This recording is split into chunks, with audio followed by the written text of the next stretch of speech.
Ou alors un étudiant peut dire, mais si je rate cette année, c'est fichu. On court, on regarde sans cesse devant, mais est-ce qu'on prend le temps de regarder en arrière et d'analyser ce qui s'est passé? Peut-on se rappeler les bonnes résolutions du début de l'année? Au 1er janvier, c'était quoi vos résolutions?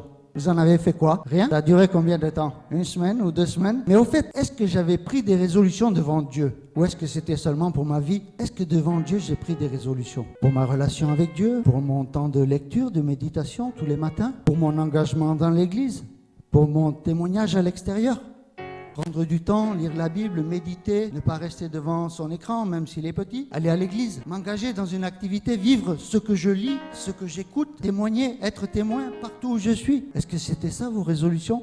Ou est-ce que vous n'aviez pas de résolution? Au final, c'est bien plus facile. Quand il n'y a pas de résolution, on n'est pas perdant, on n'aura pas raté. Certains textes bibliques nous confirment que Dieu a des projets pour nous et qu'il va falloir se mobiliser pour se mettre à la place où Dieu me veut.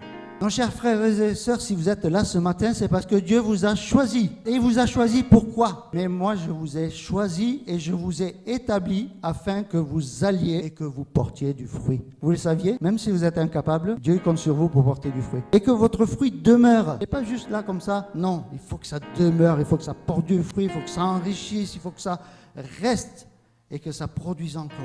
Pour de nombreuses personnes, il est difficile de passer de ce que nous avons lu, entendu, et nous avons chanté, loué le Seigneur, dit beaucoup de choses au travers des prières, des moments de bénédiction.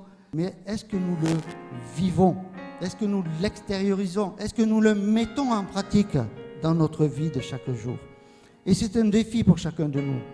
Passer de la connaissance à la pratique, de ce que je connais de Dieu et de ce que je dois vivre pour Dieu.